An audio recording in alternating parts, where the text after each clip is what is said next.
பங்குனி உத்திரத்துக்கு வந்து கல்யாணம் பண்ணாங்கன்னா, குழந்தைங்களுக்கு கல்யாணம் நடக்கும். அ வேண்டிட்டு போனாங்கன்னா, அதெல்லாம் நடக்கும். என்னென்ன வேணும் அது பூர்ணாகுதி பண்ணும்போது வேண்டிக்கணும். அந்த திருமாங்கல்யம் தாரணம் பண்ணும்போது வேண்டிக்கணும். அது வந்து நீங்க பார்க்கணும். இல்ல இல்ல செஞ்சு வைக்கணும்னு உங்களுக்கு வசதி இருந்தா செஞ்சு வைக்கலாம்.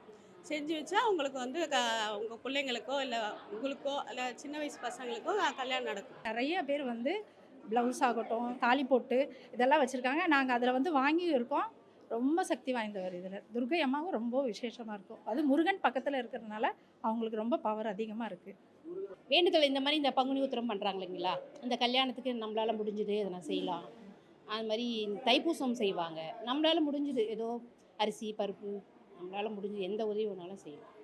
6 வெத்தல, 6 அகல் வச்சு, வேல் வச்சு, வெத்தல விளக்கு போட்டு நம்ம வேண்டியது ஒரு 7 வாரம், 11 வாரம் வேண்டியது அது நிறைவேறின உடனே நம்ம என்ன ஒரு கோயிலுக்கு எதனா செய்யணும். பிரசாதம் மாரி செஞ்சுக்கணும். இப்போ இங்கே வந்த பக்தர்கள் வந்து தனித்தனியாக வருவாங்க. தனித்தனியாக வரும்போது நான் சொல்லுவேன், அம்மா நீங்கள் தனித்தனியாக வராதீங்க, குடும்பத்தோடு வந்து அவங்களுடைய கோரிக்கையை செலுத்துங்கன்னு.